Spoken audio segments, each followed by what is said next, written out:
Yo, yo, what up, everybody? We're here with CG Kids, Underdogs of Addiction. Kind of be doing a little podcast slash interview thing today. Um, yeah, CG, if you just want to introduce yourself, um, go for it. Yo, what's up, guys? It's CJ Kid. Yeah, everyone, if you know him, you know what that Yeah. is. Um, we've been really trying. We've been trying to get this interview going. We've been having some technical difficulties, so hopefully this goes well this time.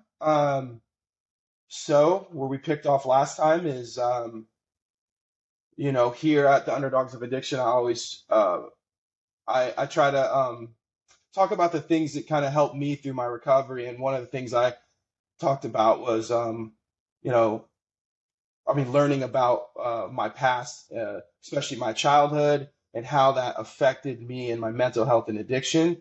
So I'm just going to ask you to tell us about your childhood, and what kind of things went on in your childhood that you believe may have affected you through your struggles with addiction. And yeah. Yeah, so my childhood for the most part was it was actually pretty normal, pretty healthy up until I got into like middle school. Then I struggled a lot with being bullied and simultaneously having parents going through a divorce.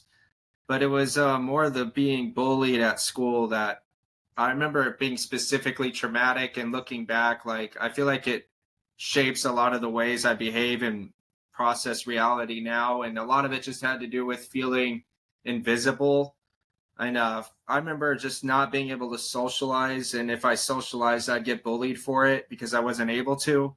So I learned to just be Hmm. quiet and kind of stay hidden. And, that just made me feel like, I don't know. I remember having like a cough and holding it in because I didn't want anyone to notice me in the room and stuff like that. And that feeling of being invisible, I always kind of craved attention. And obviously, if you look forward in my life, I went on YouTube and made videos. So, you know, for some people that might be just a hobby or an interest, but for me, it was more of a craving for the attention that I never got as a kid. And that kind of led me down a dark path, so to speak, with that. But I still have my struggles with that somewhat. And I still, anytime I feel like I'm being talked down to, for instance, I feel like I react very strongly because it reminds me of being bullied and going through all that. So that's pretty much my adverse childhood experiences, so to speak. And I do feel like they contributed somewhat towards my addictive tendencies. Yeah.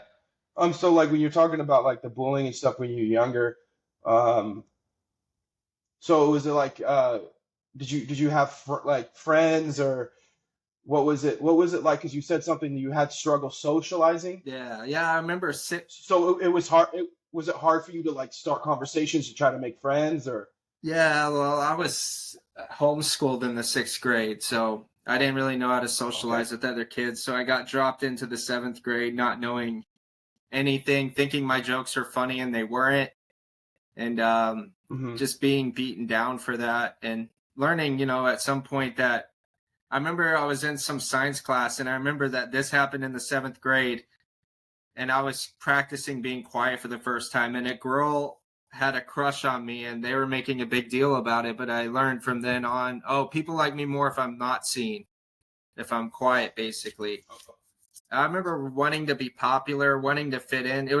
Wanting to fit in was, I really wanted to be popular. I had like a weight problem, and thinking if I'm just Okay. lose weight, people will love me, and going through a lot. Like I struggled with eating disorders during this time, and just Hmm. never feeling like smart enough, never feeling good enough, never feeling attractive enough to really belong anywhere. So there was a lot of this self-loathing that if maybe one day I could finally, I remember getting into guitar and I played like 6 hours a day because I felt like that was the only way I could get good enough at something that I could receive the attention and love that I never got from my peers. And as far as like, it went at home, my parents, I always knew that they loved me. So I look back, this is like, I guess, post trauma where you get traumatized later in life. But as an 11-year-old with my family, like, I always just perceived as what they did as normal because I didn't know any difference. Now, like, I had a phase when I was like 28 where I looked back and said, who would do that to an 11-year-old, or who would, and I don't want to get specific to protect, people's dignity, but I was like, I wouldn't do that to Yeah, an 11-year-old. So then I had a phase where I went through a depression later on in life, but that trauma didn't happen in childhood. In childhood, home life was normal. And it right. wasn't until I was an adult and looked at it from that perspective. A lot of my trauma actually came later in life. And people talk about adverse childhood experiences. And I get it that, the brain is developing and all that. But even trauma that happens when you're 20, 25 can still, like, a lot of the addiction caused trauma. And then I would use, because of the trauma the addiction was causing. So it put me on this perpetual cycle. And that was like things like I was with my ex for 8 years, and because of the Yeah, addiction, she just disappeared, and that was traumatic for me. That happened when I was 23, and yeah, that pain and that trauma affected. That was one of the most traumatic things I ever went through, and but that didn't happen until I was 23. But I really do believe that affected me going forward. You know what I mean? Because I remember there was a time where YouTube was about to ban me. Uh, and hmm I felt like it resurfaced that trauma because the way my ex left was she just disappeared. And I'm like, wow, I found an outlet, a thing I love. And now it's just these abandonment issues. You know what I mean? But I don't know if I really 100%. had those when I was 17 or 18 as much. Like, I got that later on in life. But that's like a consequence of my addiction. So addiction causes trauma, trauma causes addiction. It's like, you know what I mean? Yeah, it's like Gabor Maté says. It's like we go into addiction because of pain and end in pain, and it's like we go into addiction because of our trauma, and then the addiction causes more trauma. And I'm sure a lot of the listeners, as well as myself, I can relate to that. Like, we always want to talk about childhood trauma, which we all have our childhood trauma to different degrees, but it's the re-traumatization through certain experiences in life.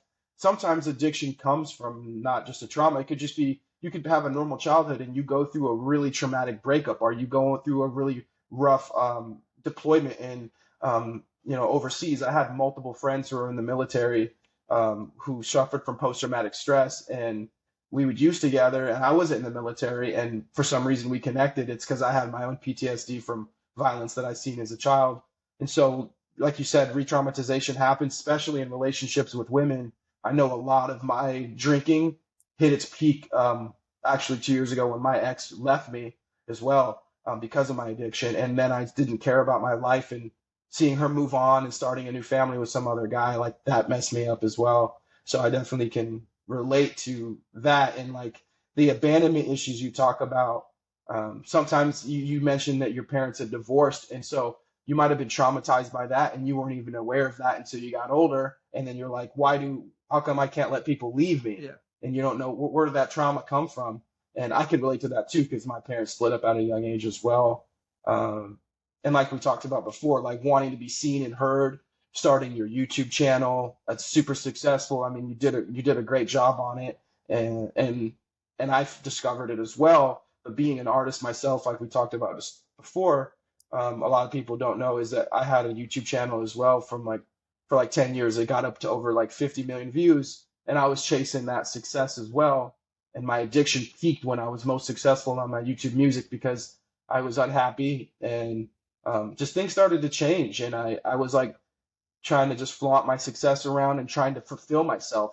Like, and I've totally got past that now. But like when I was 26 or 25, I thought that because I was successful now that I was important. And I dealt with a lot of those same things that you did with, like, being made fun of for being poor, or I got made fun of for being from a single mom household. Little traumas, even though I was quote unquote a popular kid, I still would get made fun of, and I had a lot of that pain of. I was a very sensitive kid, and I think a lot of artists are very sensitive. And Gabor even says that he's like the most sensitive people struggle with addiction the most creative people.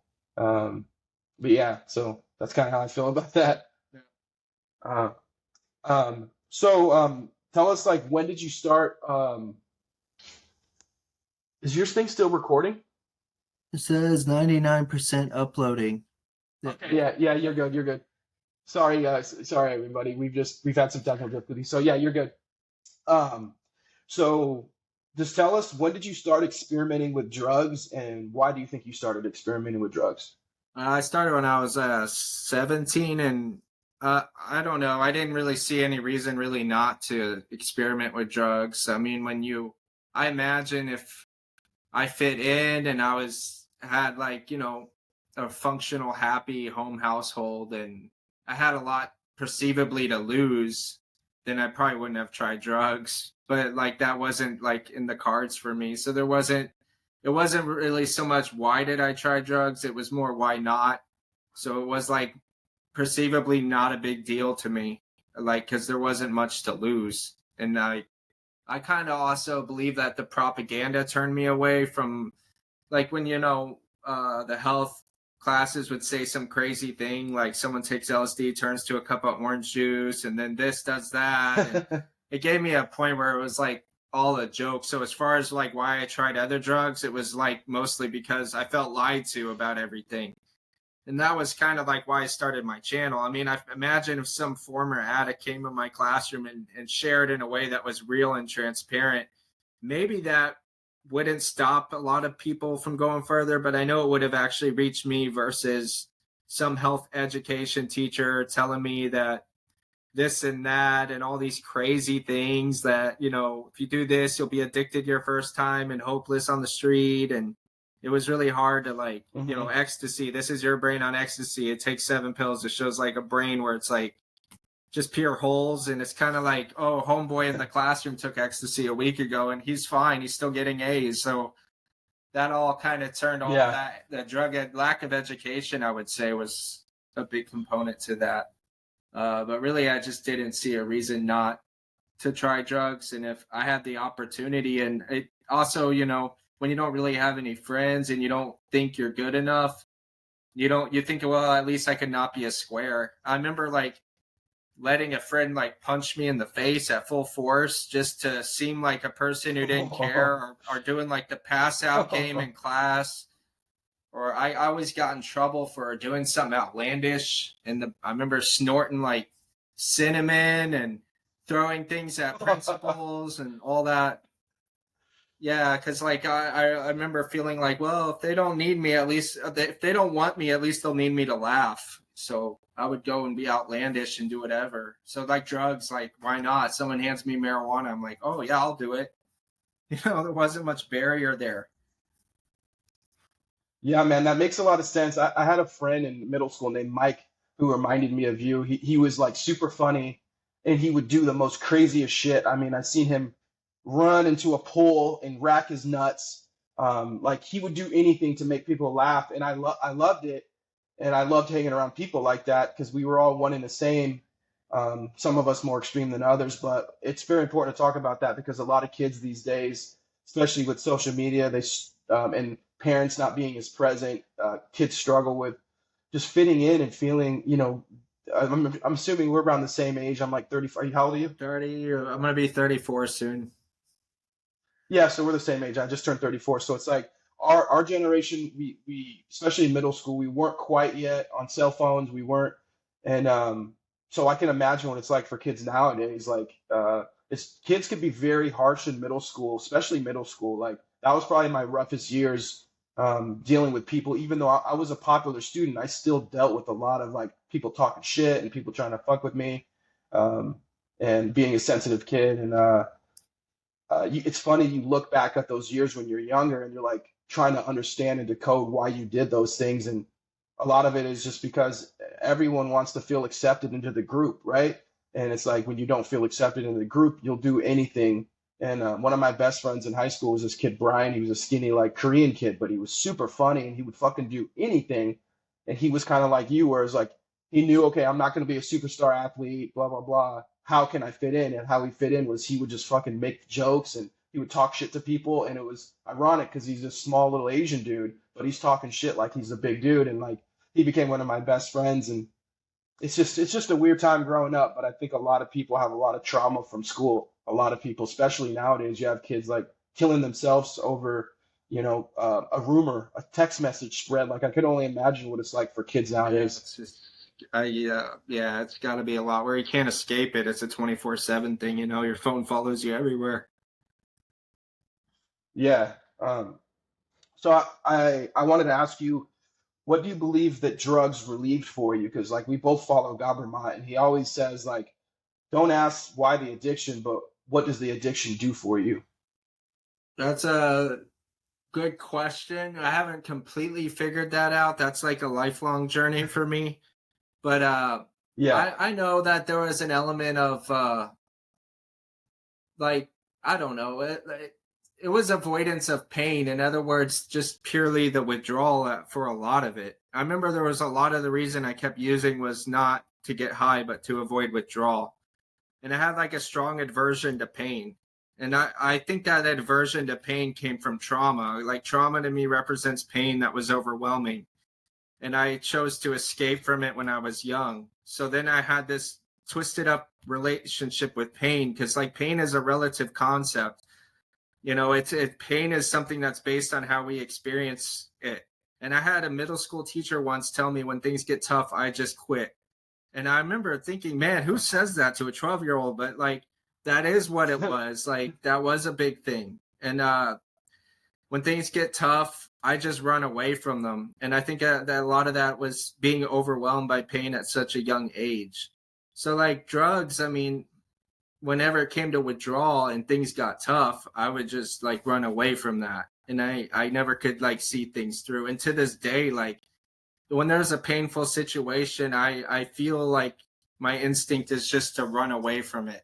Like so much of my recovery is about facing pain and understanding like how to have a healthy, happy relationship with it by seeing that a lot of joy comes from the other side of suffering, so to speak. Like drugs give me pleasure Yeah. now, pain later, and then but things like going to the gym and fasting and those kind of things, they give me pain now, but then they give me pleasure later. So like engaging in those things, and that's when I'm on the beam. That's when I'm doing good. Right now I'm not doing good. Like I could say when I'm doing good, I'm generally like fasting, whether I'm doing like 1 or 2 meals a day, it doesn't matter. I'm generally eating pretty healthy. There was a phase where I was like running 5 to 10 miles every morning.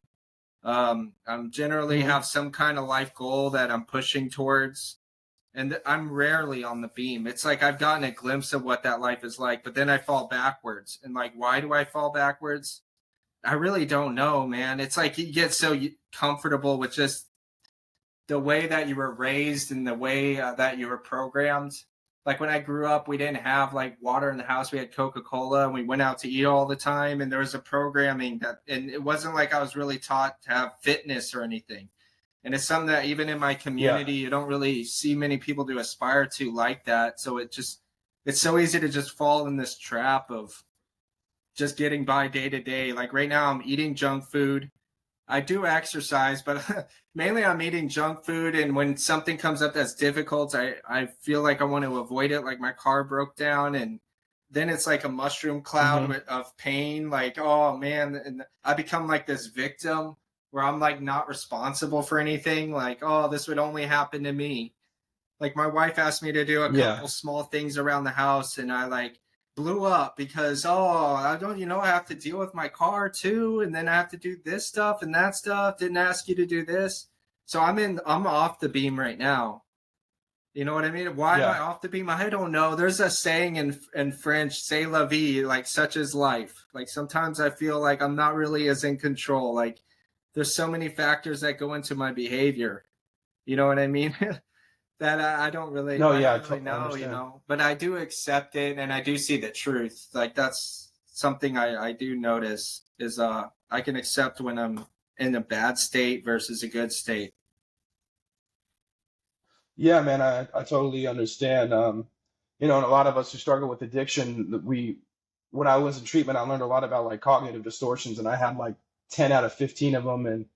And sometimes we're with dichotomous thinking, we see things black and white. And the therapist there was really hard on me, and he would say stuff like that, like Zarek, stop being a victim, and like saying stuff like that. And it's very easy sometimes for me as well to like one thing goes wrong and you think your life is over, but once I was aware of that thinking, I've been able to start reprogramming myself, and I catch myself and I say, no, things aren't as bad as they look. Let's draw it back a little bit and let's get a middle ground. Like, because I dealt with a lot of the same things you did, loss of car or whatever, stuff with my relationship, and it's like let's just draw back a little bit and see things for what they are, not as bad or as good. Just try to find a middle ground, and it took a lot of that therapy, but it took a lot of other things like getting my mind right, my spirit right. And sometimes you're in places of life, like you said, where you're on point, you're eating good, you're exercising, everything's going well, and you're like, dude, I got this, life is great. And then a fork gets in your thrown in your road, you have an injury, you total your car, you lose a job,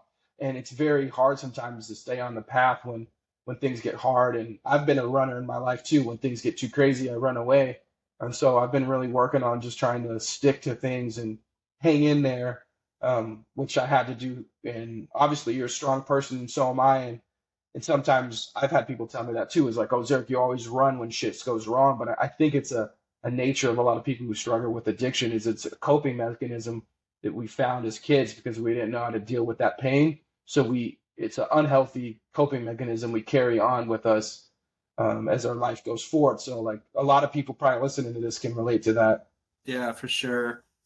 Something that like I Um, believe is that there's like two sides, and I remember there was a point where I was actually taking Adderall in recovery to try to mhm, deal with my addiction because I was diagnosed with ADHD. And I thought, oh, I must have mhm, self-medicated with meth, and I created this whole narrative.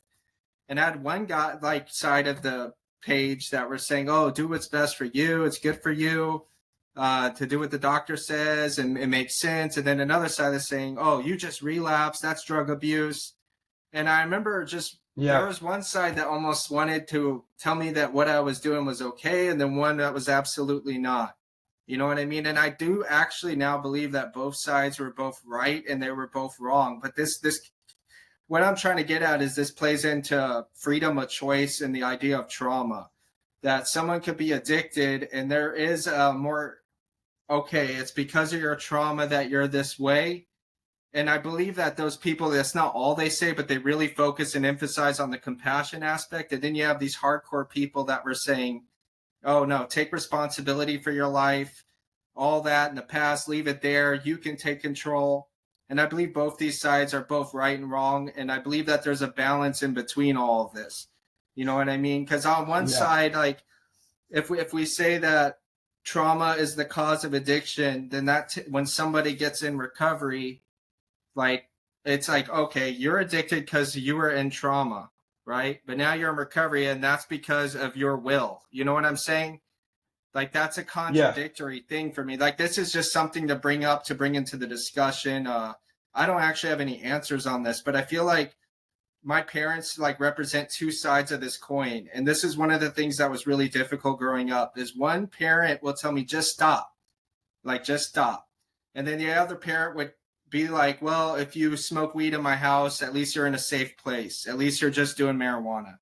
You know what I mean? And that yeah, division, yeah, like, because there would be one phase of my life where I'd be on one parent's side and resent the other, and then I'd be on the other parent's side and resent that. It wasn't until I learned to have like a balanced approach to that and to understanding that, yes, this trauma did create these difficult challenges that I have to face in my life, but I also am responsible. And because I'm responsible, I could take credit when I do find recovery. You know what I'm saying? But when I fall down, yeah, I'm also responsible. So there's a way of understanding the influence of the past without it being like a crutch, so to speak. You know, it's a difficult yeah, balance to yeah. have. You know what I mean? Yeah, and it's hard, because there's all different types of people saying that it's almost like religion. It's like you got the AA people saying this is the way, and then you got people like there's a lady named Annie Grace, this naked mind, who says, oh, you don't need AA, you don't need to go to treatment, you just need to understand the science behind drinking and realize you don't need it. Then you got Gabor Maté talking about the cause of addiction is from trauma, and then you got the biological people like Andrew Huberman and like Gary Brecka and these guys talking about that addiction is caused from biological deficiencies, from vitamin deficiencies and hormonal. I believe that what I found worked for me is taking a little bit from all of those guys because I think they all are right in a way. but there's no exact one answer. And that's us as humans. Like we always try to find this is the way, this is the diet, this is the religion. There's no set path. I think it's a blend of all these different solutions that can kind of help people. Yeah. Yeah, So like one thing that Gabor Mate said that I really liked was he was talking about how people will look at the drug addict and say, "How can you do this to your body? You're killing yourself." And then if you zoom out, like look at what we're doing to the earth, and like he asked the question of like what causes the greater harm, the addiction to drugs or the addiction to like oil and consumerism. You know what I mean? And then if you get down to the what's the cause of if we said society is addicted, and if you zoomed out and you looked at the earth from space, the earth looks like a drug addict that's deteriorating, and we're all kind of watching it happen, that's and we good. don't Yeah. want to change. You know what I mean? So like addiction is a fundamental problem. Not even to get biblical, but in Yeah. Hebrew, sin basically means missing the mark, and it says that it's part of our nature. It just is. Or maybe I've also considered that maybe as a species we aren't even done evolving. You know what I mean? Like maybe the next step of our evolution led up to avoid pain, because we were always faced with famine and struggle to find food and running from predators. And now, okay, we gotten rid of that, but now our avoidance of pain is actually killing us. So now we actually have to evolve in a different way. You know what I mean? Eckhart Tolle, he's somebody I like a lot. He was talking about his book. Yeah, man, that's a really good point. And like Gobert, when I was finishing up treatment in Treehouse Recovery, I bought his book, The Myth of Normal, and he talked about, we live in a culture that traumatizes people. We live in a culture that breeds addiction, and that only a small finite amount of people struggle with drug addiction, and then a smaller percentage have, recreational problem use. But a big part of the population is addicted to, like you said, consumerism, food addictions, entertainment addictions, validation addictions, all kinds of addictions. It's our capitalism, the way our capitalism works out here. It literally it feeds off addictions. Like the economy is like to keep it going, they have to sell you on, hey, you're not enough. You need this new car. You need the six pack abs. It's like almost Fight Club. It's like I think self improvement is masturbation, right? He said something Oh like yeah, that, and I always like going back to that the Fight Club movie because they were coming they had a point, and it's just yeah, our society's definitely breeds it, and so as people we have to be aware, and like Eckhart Tolle talks about is our collective consciousness growing and people realizing that I think people are starting to come around and understand that like this whole American style of living is becoming unhealthy, and a lot of people are starting to unroot from things, and so hopefully things start to get better. They may get worse, but hopefully things get better because people are suffering and people are lonely and people are in pain and people are dying from addiction left and right. And if we don't fix these things, it's just going to keep getting worse. yeah. I mean, I think that like because you were talking about what could cause addiction, I think that some things just are. But if I had to guess why addiction's on the rise, is building a society where everything is super accessible, especially addictive behaviors, promoting them, getting kids hooked on junk food like before they're even adults, and getting them on social media, and then building all these walls where there's no sense of community, making it where everything's about convenience. You could have food delivered in 5 minutes, or you to learn something you don't have to call a friend, you could just go on Google for that. Like there's no struggle. Like people used to have to look at a map, you know what I mean? Like not anymore. Everything's about making it easier, and the avoidance of pain that society is doing and what they're selling people on. Anna Lemke in their book Dopamine Nation calls it limbic capitalism. I think that some people There are you go. basically just going to become addicted in a society of that. And I think it actually is a lot of people. This is why like things like obesity are on the rise, depression and anxiety and all kinds of other issues, smartphone addiction and pornography addiction. It's all Yeah. on the rise because that's how people make money. I mean, they're dealers. They're doing it, and it's really Yeah. really hard to step out of that and tap into your biology. But what I've learned is things like running and fasting and even cold showers, like facing pain. And there's some influencers that I really like that talk about that. Like David Goggins is a great example of somebody who is a 300-pound guy that became a Navy SEAL. And honestly, most of my Yep, yep, recovery comes from just his philosophy. And there is like two voices in your head. That one, he talks about this, that one will say, oh, you had a hard day at work, you don't have to run today, you could just lay out and have pizza. And then there's another voice in your head that, stop being such a punk, get up and run. And we tend to listen to the yeah, wrong voice. And I think this modern society really promotes that wrong voice almost, where everything is like, I was even watching a thing today that like kids in schools now aren't even punished for being bad, and everything's about treating everybody with equal respect. And I think that that coddling may be a backlash to how we were before, because in the past, like being addicted to drugs, you got a moral judgment, everybody put you down, and that wasn't right. But going this other way, to this other extreme of, oh, these people have yeah, these issues, but we just accept that and we don't say anything about it. And if you say anything about it, you get canceled. That's a back. I feel like yeah. there's a backlash. Eckhart Tolle in one interview said that it was yang energy and now it's yin energy, and somewhere in the middle is the sweet spot. I don't know. It's something that like it's really hard to break free from that. That to answer your question, one of the reasons I fall back is it's just like the society around you. It's really hard not to, man. Like sometimes I'm trying to live a life free from all those chains and free from addictive tendencies, but then I just get pulled down. Like even with like things like shopping addiction, like it's so easy to just get on the phone and order something. You know what I'm saying? And then I'll start Oh doing it yeah, over and over again. And then there's like a promotion where that's okay, and all these ads hit you and stuff. It's everywhere, man. Like yeah. And they want to make you feel good about it, like it's the right thing. Spend all your yeah, money, to like really embody this, like what my recovery is getting the most out of life. And where I get the most out of life is from a place that is more in line with my biology. So it's going to, I feel like the human body was made to work.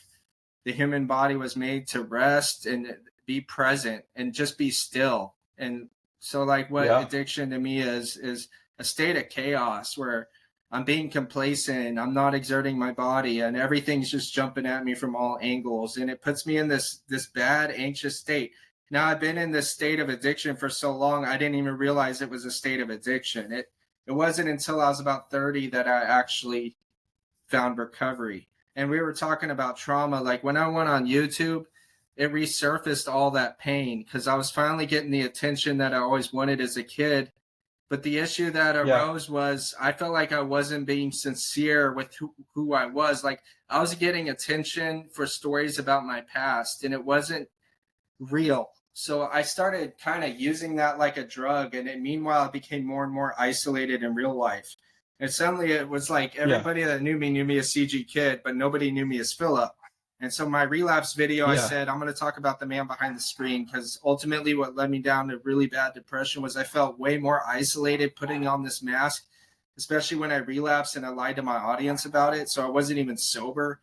And I was just getting remember that. this Yeah, love that didn't feel real. You know what I mean? And I had to break through that and show people who I really am. And that was overcoming a lot of that trauma. And then I found like I feel like a more sincere recovery, and I see it as like a lifestyle of it wasn't, and it's crazy because there's a lot of this it's 12 steps to success, or you go to a rehab for 30 days and you're healed. And I realized at some point that recovery for me is much more like a campaign of discipline that never stops. And that when you get over one suck, you go to the next suck and you keep on going. And that's where I get the most out of life. But so there was a time where I was actually running like 5 miles a day and eating right, but then I didn't want any other challenges. Like I got that down. So I was just doing what I was good at. And I got comfortable in that, which is crazy. And the next thing probably would have been like, go yeah, back to school. You know what I mean? But it took a lot for me to yeah. even, I don't know if what I'm saying makes sense to anybody, but that's kind of what my recovery and lifestyle's been. No, man, it makes sense, and I think a lot of that. I mean, I kind of was like the same age as you. I mean, when I started 30 is right around the time I really was looking into going to treatment. And that was also kind of just before COVID, and through COVID.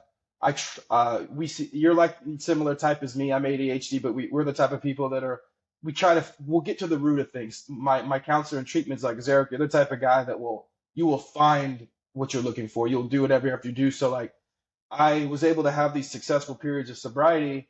I put myself in counseling. I started doing boxing. I did all these things to get sober, and I would eventually relapse and slip up. And what I learned in Treehouse Recovery is that I told you before is that they did a lot of the work. We did the trauma work, but they taught me that the reality is to become to not just to be sober, because like whatever, to live life at your full potential is you have to be extremely resilient, and life is not easy. And I blew up my Achilles tendon, and they still made me take the Metro City bus in Portland, walk everywhere with a boot on.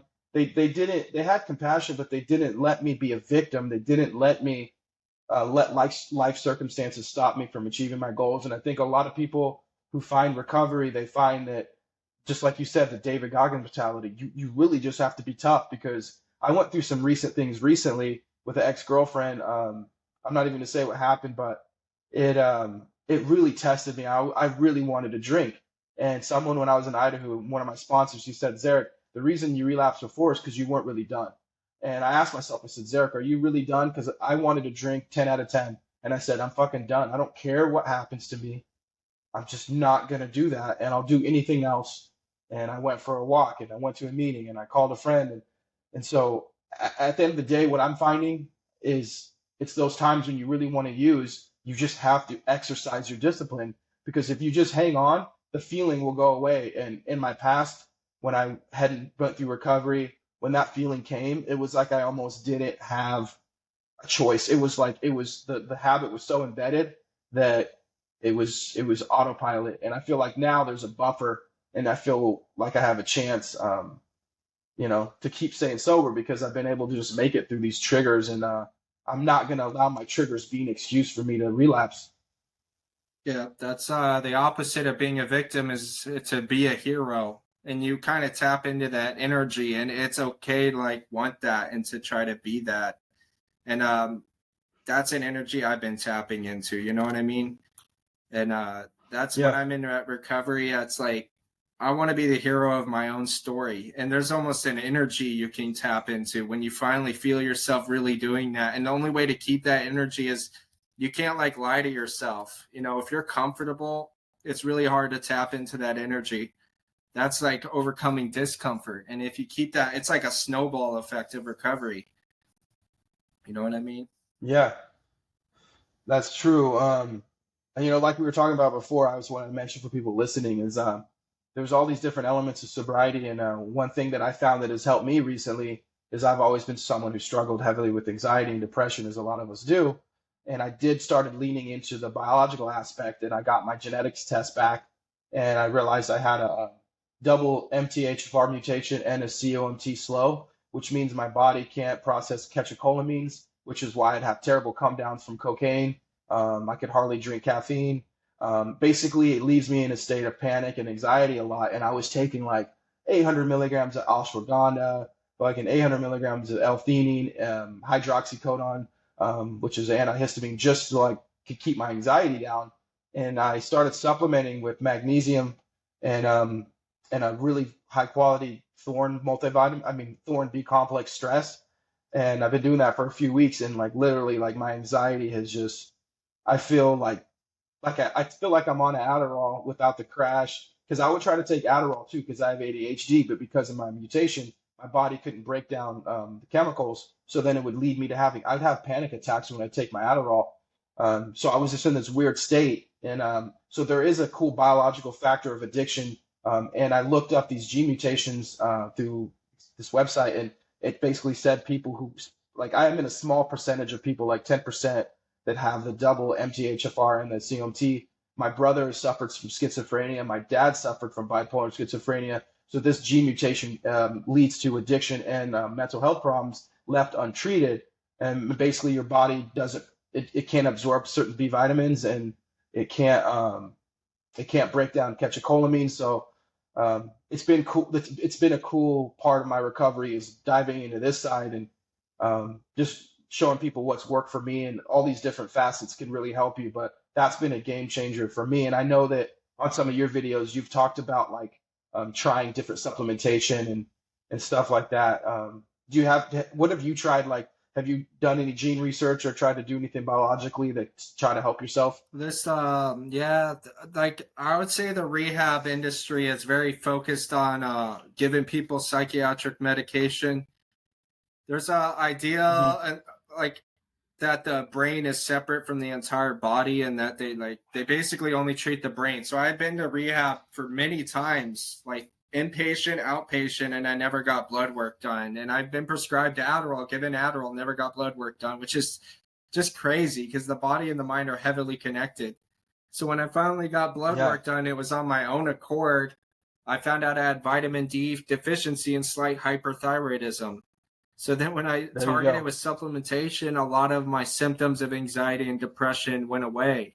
Like a lot of it, like it made a huge difference. But then there's also physical things. Like I have an anterior pelvic tilt from mobility restrictions in my hips. My hips don't internally rotate, and that pushes my hips backwards.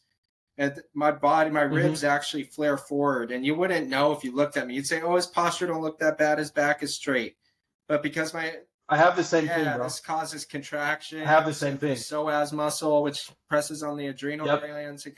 So, like the rehabs have never done a biomechanical assessment. Like a rehab, if you're rehabilitating somebody who's been using a drug for so long, they should evaluate the patient thoroughly. They shouldn't just have you answer some things. Oh, you're depressed. Here's some Prozac.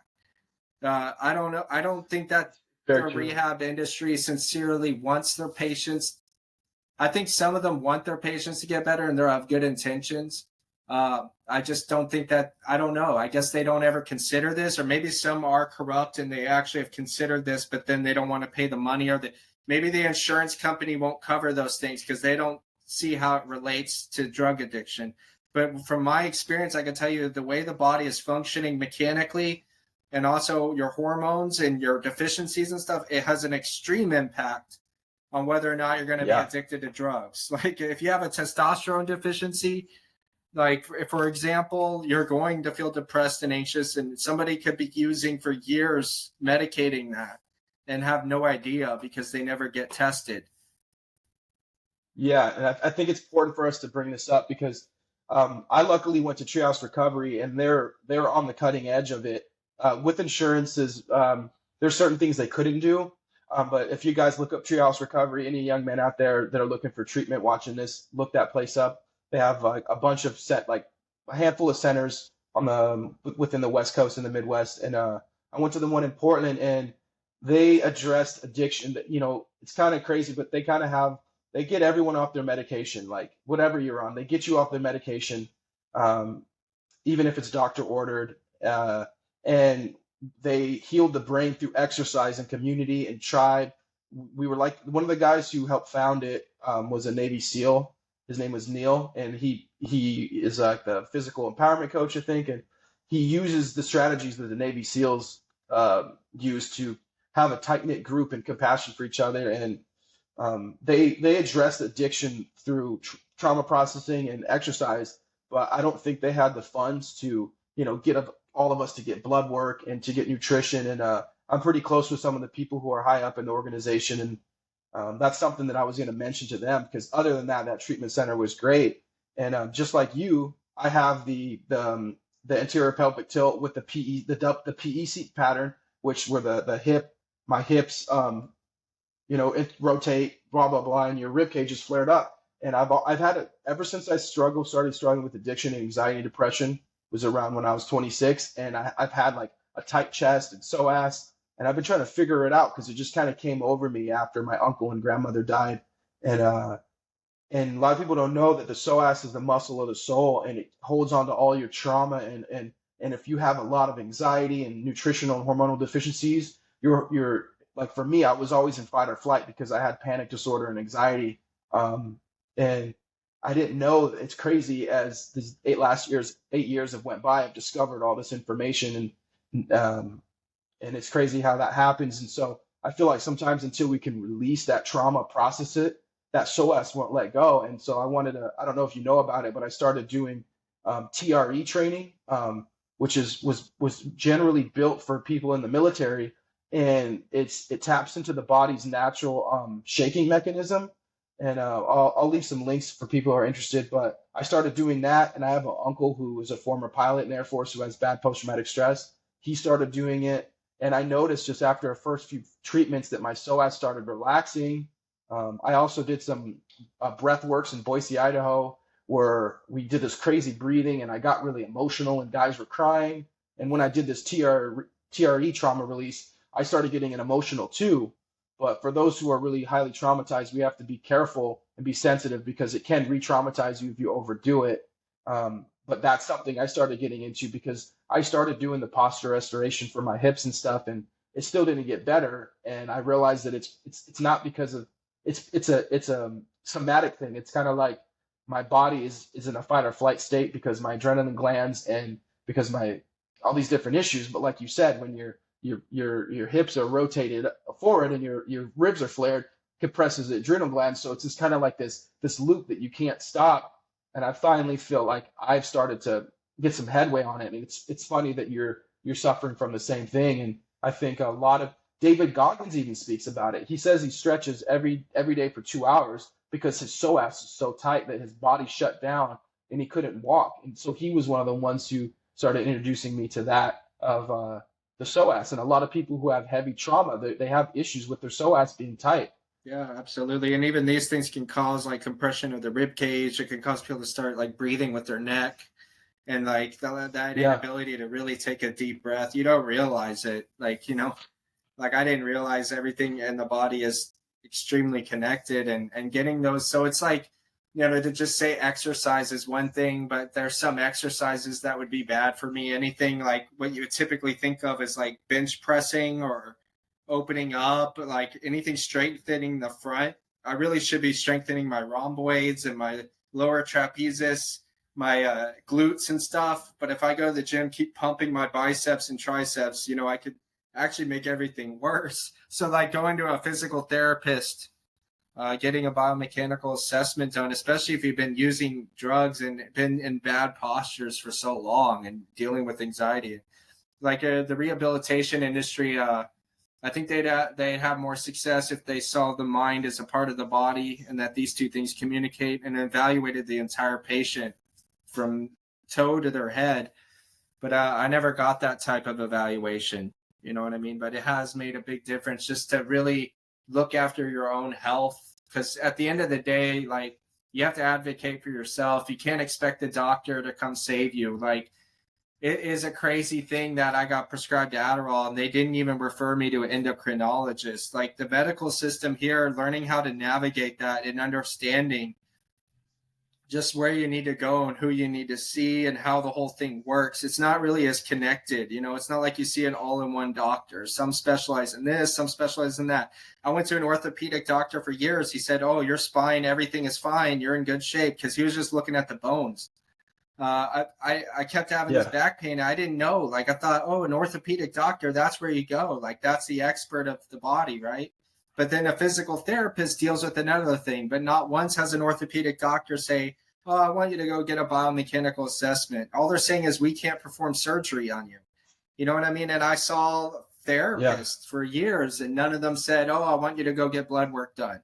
You know what I mean? So you kind of have to advocate for yourself. And as long as your goals are to get the most out of your physical health, I think you'll find the right answers and you're looking to get tested and stuff like that. And I think it's an important part of recovery is just saying, oh, I want to feel the best I can feel. And obviously, if you're using drugs for that long, you're going to have disimbalances physically, mentally, and all over. You know what I mean? Yeah, and I think we're lucky to be in the age we are now, because there's so much information in that we can start to heal.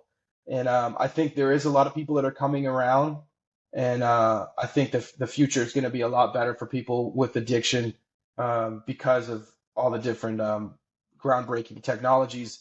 But a lot of times, when I'm coming to my doctors and things of that nature, like you, um, they don't even they're not even really educated on when I'm telling them about this or telling them about this or that. And a lot of people want to stay human beings. We like to stay stuck in the past, and especially with changing of the guards, a lot of people in the medical industry, they want to just stick to what they know instead of seeing what it really is. And guys like Andrew Huberman and Gabor Mott, who are medical doctors, are I don't know if Huberman is, but he studied it. There's a lot of guys that are licensed doctors who are saying, hey, like the practices are not working anymore, and we need to look deeper. And so that is a good thing for a lot of us struggling in addiction, is because there's answers. And I mean, I've struggled just like you, anxiety with physical problems, and a lot of the mental health and physical problems all stemmed from addiction, abuse of drugs, as well as just trauma I never dealt with, and realizing how, like you said, the mind and body are connected, the food we put into it, and all these different factors all play into it. And so we got to hit all these different factors: physical, spiritual, social, environmental, all these different things to have wellness, regardless if we're in addiction or not. I think there's a lot of people out there living, especially in America, at a much lower level, like 40, 30, 40, 50% of what they really can be. And they don't even know what it's like, how good it can feel to be healthy. So, Yeah, they're like one thing I would bring up that's been a tool in my recovery when I'm doing good. I'm not doing good right now, is fasting. And fasting is completely wiped out of modern society. But historically, if you look at who were proponents of fasting, you would get names like Hippocrates, Mark Twain, like big names, even Jesus, and even spiritual Gandhi. Fasting has always been a yeah, big part of a lot of teachings because there is a spiritual significance and a lot of mental health benefits to it. And one could argue that quitting drugs is just a type of fasting. Like I've been fasting from drugs for 2 years now. You know what I mean? But like regularly, it doesn't yeah, have to stop there. Like I've learned fasting can be from behaviors. Like I'm gonna fast from social media. You know what I mean? And in that you learn how to deal with cravings a lot better. And that whole staying sober, that's what's helped me, is learning how to deal with cravings through practice and even just not eating. Like, and it teaches you to appreciate things because I would think chicken and broccoli sounds boring, but if I haven't eaten in 24 hours, that chicken and broccoli starts tasting really good. So it kind of teaches you how to appreciate things again. And this always it's having true. and never avoiding cravings. Of course, when a craving for a drug comes, you're not prepared for it because you never avoid cravings. So just learning how to avoid cravings and just put things down. And I think it brings you to a better state because your mind, when it doesn't have all this stimulation, eventually will have to start producing its own happiness, and you learn like detachment and being happy with less. You know what I mean? Fasting from even spending or something. Eventually, you just feel good about saving. You know what I mean? Yeah, I mean that's a really good point. And I feel like with life will always teach you. It'll take things from you and just to show you to not to value them. And I went through a lot of that myself. And another thing I wanted to talk about is obviously we saw Jelly Roll. He spoke to Congress in Washington D.C. About working on fentanyl bills and stuff like that. And one thing he mentioned, which I mean, I've mentioned before too, is um, the shame and guilt and the stigma of being an addict in our society. It causes a lot of people to die. Um, I didn't quit. I didn't surrender until I had so much pain from my addiction that I didn't give a fuck who knew about my addiction, and I like posted about it on my social media. I told my family, I told all my friends, I told people I was going to treatment, and that liberation of just doing that and really not caring, and the people that judge me, like I don't care about them anyways. That really helped me. But there's a lot of people who've come to me in quiet, who are inspired by me going to treatment in my community, that are still really afraid to like go to treatment or to tell people like they're in trouble, because they're scared of what the community is going to say. And I knew that people were going to think things about me, but I got to a point where I don't give a fuck. And not everyone gets there. And I lost my aunt to fentanyl addiction when I was 23 in 2013 because she was too scared to tell people she was addicted to pills. Um, and that's just something I want to bring up, uh, and see what your thoughts on are about America destigmatizing addiction, not to an extreme where people just start using and going crazy, but how can we go about um, making people feel less stigmatized and attacked with addiction? I think it's like kind of a controversial take, but I think as far as the stigma against addiction, I think America is doing relatively well. Individual families and circumstances, but it might be different. It depends on the family and the people you're coming out to. You know what I mean? But as far as on a whole, like I came out and said I relapsed on drugs, and if you look at the comments, a lot of people were supportive of me getting better. I admitted I lied to them. A lot of them cared.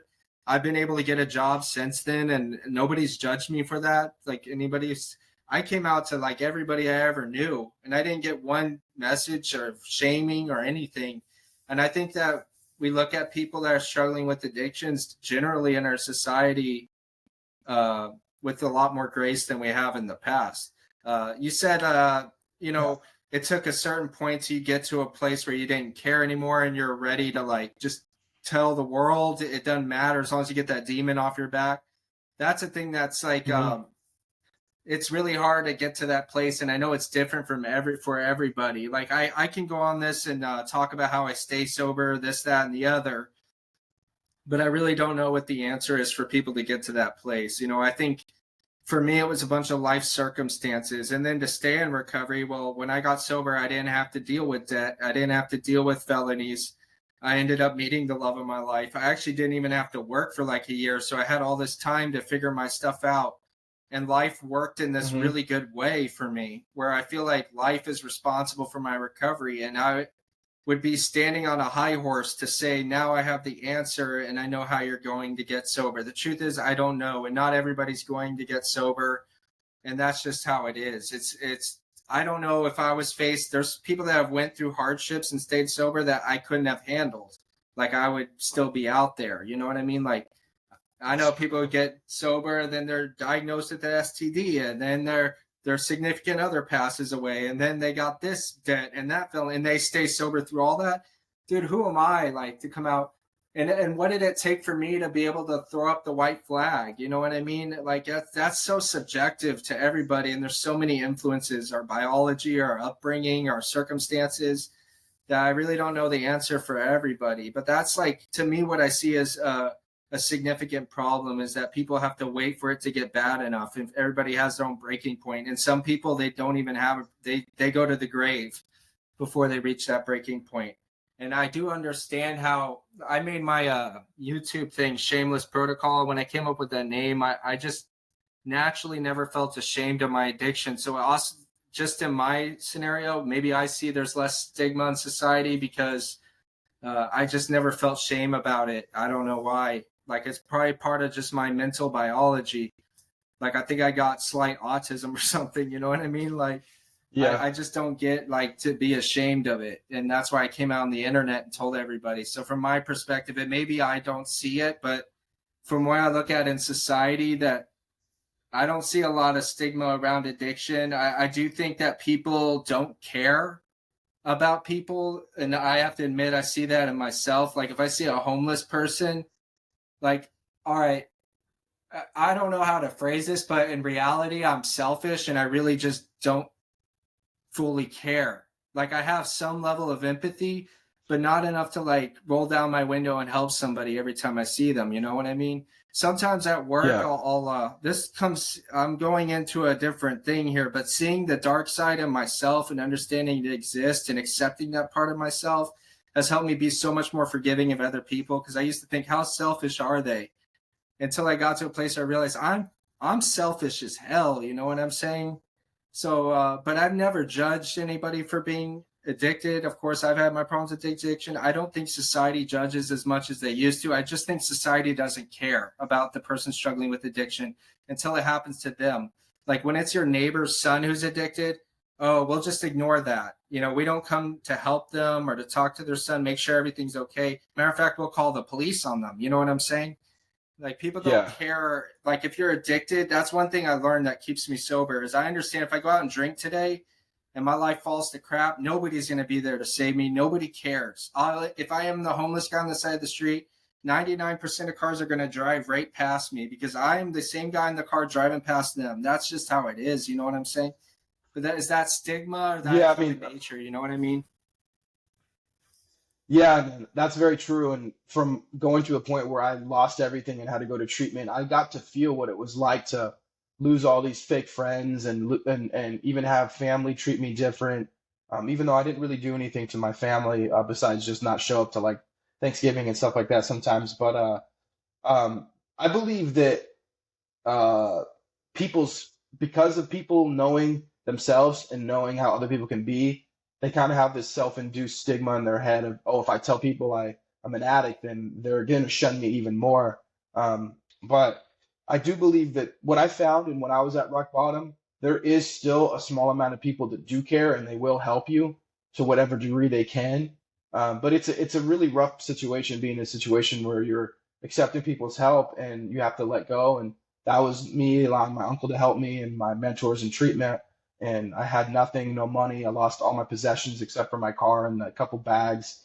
Um, and now I have all that stuff back and have security again, but I do not forget what it was like to lose everything and how people treated me was when I was on the bottom and I was at the point where I was like, oh, confronted with having to sleep in my car at some point.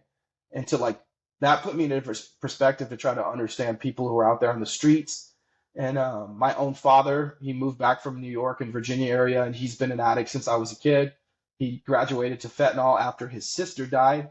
My dad actually gave his sister an OxyContin, unfortunately, that was laced with fentanyl and killed his own sister. And that was my aunt, and I was really close to her. And so seeing my father and what that did to him with the guilt of killing his sister on accident, and seeing him out here in the streets, and him asking to sleep in my car, and me going into the car and finding syringes and it smelled like fentanyl, and having to kick my dad out of the car out of my because he was sleeping outside of my apartment in my car, and it's pouring down rain here in Seattle, Washington area, and I'm giving him he has like a little tarp and a blanket, and having to like see my own father like the end stages of addiction, and just like have to like give my own father the cold shoulder. It hurts, but there's a lot of people out here on the streets that are very manipulative and they'll take from you. So you got to set boundaries. I tend to be one of those people that sometimes cares too much. And I've had to learn to draw back and not overdo things because, not everyone deserves your help and you can't help everyone. And I started focusing my attention on helping myself. When I can't help someone else, sometimes I'll just go talk to a homeless person and just talk to them, and it's not about money. It's just like, how are you doing? Because a lot of people who struggle in homelessness and addiction, I did an interview with a kid downtown where I'm from, and he said, people out here treat you like you're not human. And I just talked to these kids. I gave them like $5. They didn't ask for money. I just gave it to them. And they, at the end of the talking, they were like super grateful that I talked to them, is because like I feel like a lot of these kids, they're forgotten society. And I think an issue in our society is that back in the day there was tribal. We needed other people to survive. We looked after each other, and nowadays with the internet and the population is just like I think people don't value human life as much. And we've all grown very selfish and narcissistic in ways. And I think we have to get back to that element of humbling ourselves and caring about other people, because it's not just the addicts on the street, just people in general life feel alone. Like I have friends who have like the family, the job, like the dream wife, and they come to me in silence and tell me they're struggling with addiction problems, and they feel lonely even though they have all these things. So I think it's a problem in our society right now that a lot of people just feel forgotten, they feel alone, they feel disconnected. Absolutely. I think that's you hit the nail on the head. And in the past, if like one of our own was struggling with addiction, we would circle around them a lot more, especially in tribal societies. And the person who had bipolar or a person with schizophrenia would be a sightseer. We'd find like places for these people to exist and we'd see them as one of our own. But now, like, nobody gives a crap about you, and that extends beyond addiction. That's just with everything. Like we've kind of grown closed in, but surprisingly, I think you also hit the nail on the head when you said it's self-imposed stigma. surprisingly, from my experience, what I could tell you, and if you want, you can look at my relapse video and read the comments yourself, that when you come out of that and you are honest about your addiction, most people are going to be extremely supportive and caring. And a lot of that stigma is an excuse to not be honest. And it's just, That's yeah, I true. don't Yeah. think it actually is in reality. I mean, I understand if you have that grandpa who's old school, and I can understand that. But as far as like the average everyday person, most people, like I've seen people post on Facebook coming out about their addictions, and they're met with so much support and love. And then does society have caution? Absolutely, and that is necessary. Like I wouldn't invite somebody who's currently actively addicted into my house. You know what I mean? But that's not stigma. That's caution. I think as far as the actual shaming of people for being addicted is at an all-time low. You know what I mean? But I also think that compassion for strangers, it's at a low too. You know what I mean? Like that's in all areas, and something I struggle with. I see it in myself. You know, I do like look at somebody on the side of the street asking for money, and I do obviously want no harm to them. I obviously see them as a significant thing that deserves love, but do I feel like I care, like actually care? Do I take that with me? I drive right by them. Like you know what I mean? Like I had to see Yeah. that myself. You know what I mean? Yeah, for sure, man. Well, man, we hit a lot of great topics on this video. So kind of coming to a close here. I just wanted to ask, just for the people out there watching, uh, can you tell everybody kind of what was your drugs of choice? Meth, mostly, and marijuana, and yeah, those two were the. But I tried everything: meth, ecstasy, marijuana, and alcohol were the ones I used the Okay. most of. So Yeah. Can you just tell us, because I want to make a clip of this, what was like so average day, say like you were going to be using meth at the highest point of your consumption. What was your day like? honestly, like at the highest, at the peak with meth, which was my drug of choice, it would be meth, watching porn, meth, watching porn, meth, watching porn, going to get more meth, coming back, watching porn. It was like a very tied with like a sex addiction for me. I remember, yeah, because you have a video obviously talking about that. Like how much would you? I've never got into meth. Like how much would you have to spend on that a day to like feed that addiction? That was a pretty cheap drug, and I don't know why, but I was always pretty sensitive to it. I would say I'm trying to think of what it would actually be, but like 100 milligrams to 300 milligrams a day, so like $20-$30, something like that a Okay. day. Yeah. So did you find are you sensitive to Oh yeah, stimulants? I'm sensitive to everything. That makes me think, bro, like that you might have some of the same genes I as me know. I need to because get because I've uh taken methylfolate, which is the activated B6, and yeah, I have felt yeah. euphoria from it. But then I think I got over methylated because I was starting to take Yeah, 1,000 micrograms, like a milligram of it, and then I started going crazy.